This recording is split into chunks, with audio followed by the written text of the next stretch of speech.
बच्चों, आज हम पढ़ने जा रहे हैं गोस्वामी तुलसीदास जी द्वारा रचित दूसरी कविता वनपथ पर। इस कविता में उस समय का वर्णन किया गया है जब राम, लक्ष्मण तथा सीता वनपथ पर जाते हैं, अर्थात वनवास को जाते हैं। पुरते निकसी रघुवीर वधु धरि धीर दये मग में डगद्वय, झलकी भरी भाल कनी जलकी पुट सूख गए मधुरा दर्वे। फिर बूझती है चलनो अब केतिक पर्ण कुटी करी हो कित भय, तिय की लखी आतुरता पिय की अखियां अति चारु चली जल चुए। पुरते निकसी रघुवीर वधु धरि धीर दिए मग में डगद्वय। यानी कवि कहते हैं कि सुकोमल अंगों वाली सीता जी जब वनपथ पर जा रही हैं तो उस समय वो कैसी लग रही हैं या वो क्या कह रही हैं। पुरते निकसी रघुवीर वधु, पुरते अर्थात अयोध्या से निकलते ही रघुवीर वधु अर्थात रामचंद्र जी की पत्नी सीता जी धरि धीर दिए मग में डगद्वय, हृदय में धैर्य धारण करके रास्ते पर कदम रखती है।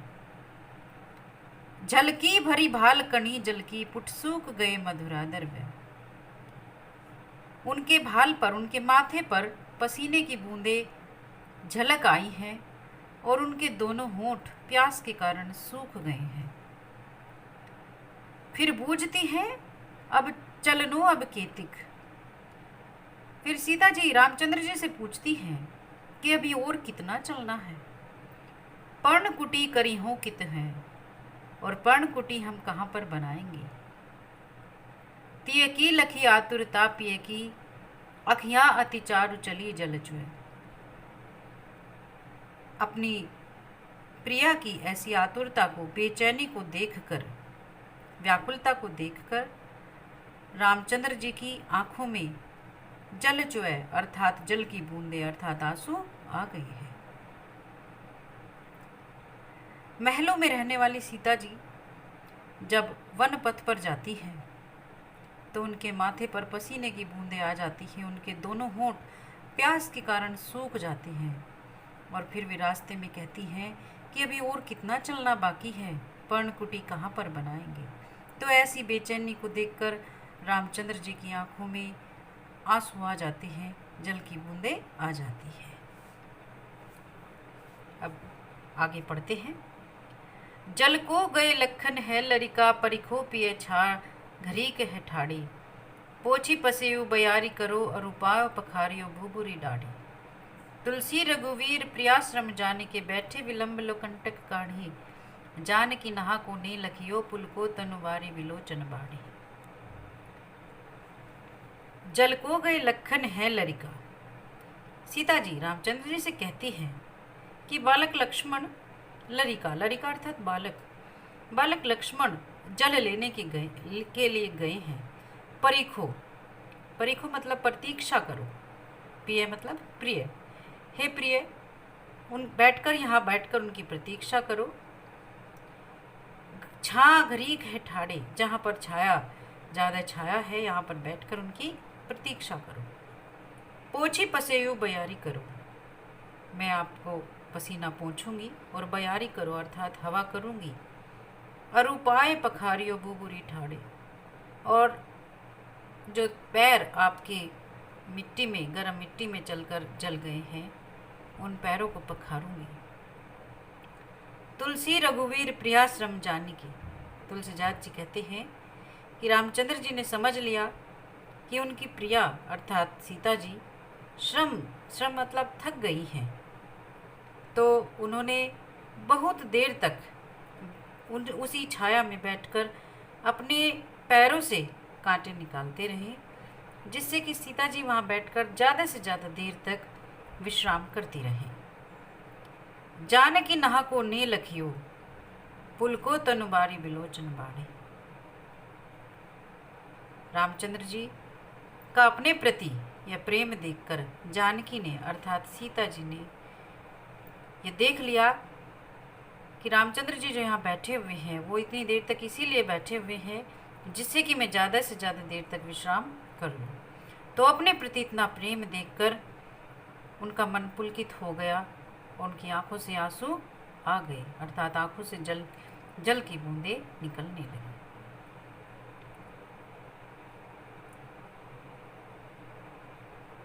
रानी में जानी अजानी महापवि पाहन हूँ ते कठोर हियो है।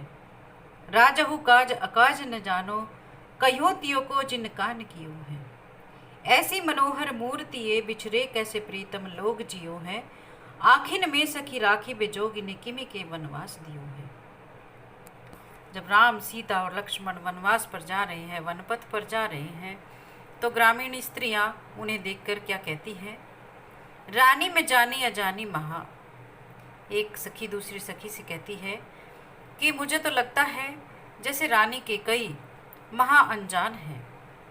पवि पाहन हूँ ते कठोर हियो है। पवि माने पाया है, पाहन माने पत्थर से भी अधिक कठोर। उन्होंने तो पत्थर से भी अधिक कठोर हृदय पाया है। राजहु काज अकाज न जानो, कयो तियो को किनकान कियो है। वे राजकाज की कोई बात नहीं जानती है और उनका तो क्या कहना जिसने उनके कान भरे हैं। ऐसी मनोहर मूर्ति ये बिछड़े कैसे प्रीतम लोग जियो हैं। ये तीनों इतने सुंदर हैं, राम सीता और लक्ष्मण इतने सुंदर हैं कि इनसे बिछड़कर इनके जो प्रियतम लोग हैं वो पता नहीं कैसे जीवित रहे होंगे, अर्थात इनके माता पिता किस प्रकार से इनसे बिछड़कर जीवित रहे होंगे। आखिन में सखी राखी बेजोग, इन्हें किमी को वनवास दियो है। और दूसरी सखी कहती है कि हे सखी, ये तो आंखों में रखने योग्य है, अर्थात सदैव ही दर्शनीय है, फिर इन्हें वनवास क्यों दे दिया गया। इन पंक्तियों में ग्रामीण स्त्रियों की सहृदयता और दयालुता का वर्णन किया गया है। आगे की पंक्तियां। शीस जटा उर बाहु विशाल विलोचन लाल तिरछी सी भोए। तून सरासन बान धरे तुलसी बन मार्ग में सुटि सोहे। सादरि बारहि बार सुभाय चिते तुम तो हमरो मन मोहे। पूछति ग्राम वधु सियसो कहो सावरे से सखी रावरे को है। ग्रामीण स्त्रियां जो अत्यधिक चतुर हैं और सीता जी से पूछती हैं कि शीस जटा उर बाहु विशाल विलोचन लाल तिरछी सी भोएं। शीस जटा अर्थात जिनके सिर पर जटाएं हैं, जटा कहते हैं लंबे लंबे बालों को, जिनके सिर पर जटाएं हैं। उर बाहु विशाल, जिनका हृदय और भुजाएं विशाल हैं, विशाल अर्थात बड़ी हैं। विलोचन लाल तिरछी सी भुएं, जिनकी आंखें लाल हैं और जिनकी तिरछी सी भुएं हैं। तून सरासन बाण धरे, और जिन्होंने धनुष और बाण धारण कर रखे हैं। तुलसी बन मार्ग में सुटी सो है। और तुलसीदास जी कहते हैं कि वो ग्रामीण स्त्रियां कह रही हैं कि जो वनमार्ग में जाते हुए सुटी सोहे अर्थात अत्यधिक सुंदर लग रहे हैं, भले प्रतीत हो रहे हैं। सादरी बारहि बार सुभाए चिते तुम तो हमरो मन मोहे। सादर बारहि बार सुभाए, बार बार वो हमारे चित्त को अपनी ओर आकर्षित कर रहे हैं, अर्थात हमारे मन को अपनी ओर आकर्षित कर रहे हैं। जब भी हम उन्हें उनकी ओर देखती हैं तो वे हमारे मन को मोह लेते हैं। पूछती ग्राम वधु सियसो, ग्रामीण स्त्रियां सीता जी से पूछती है कि कहो सावरे से सखी रावरे को है, कि वे सांवले से रंग वाले, रावरे मतलब आपके, कि वे सांवरे से रंग वाले आपके कौन लगते हैं। इन पंक्तियों में ग्रामीण स्त्रियों ने राम एवं सीता के संबंध के प्रति जिज्ञासा उत्पन्न की है और उनसे पूछा है कि वो आपके कौन लगते हैं।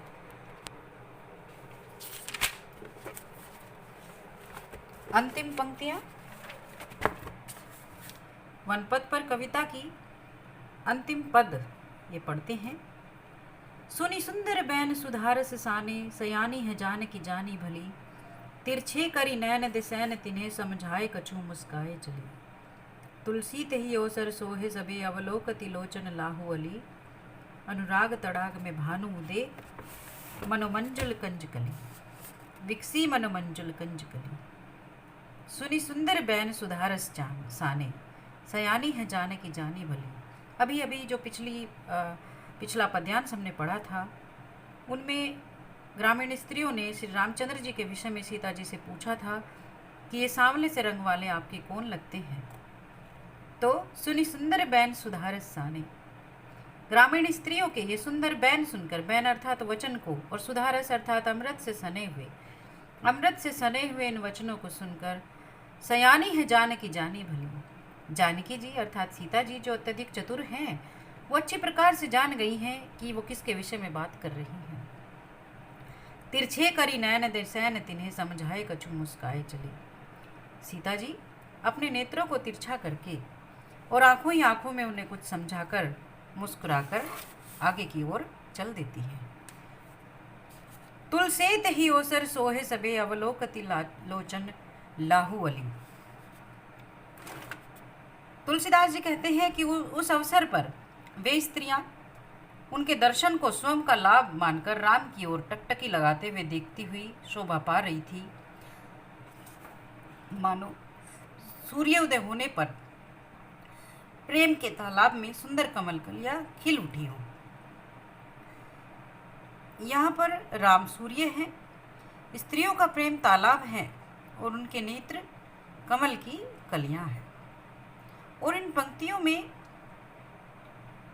नारी सुलभ लज्जा का भी चित्रण किया गया है, अर्थात सीता जी ने बोलकर कुछ नहीं कहा, बल्कि आंखों ही आंखों से इशारे करके सब कुछ बता दिया। यहीं पर यवन पद पर कविता समाप्त होती है। धन्यवाद।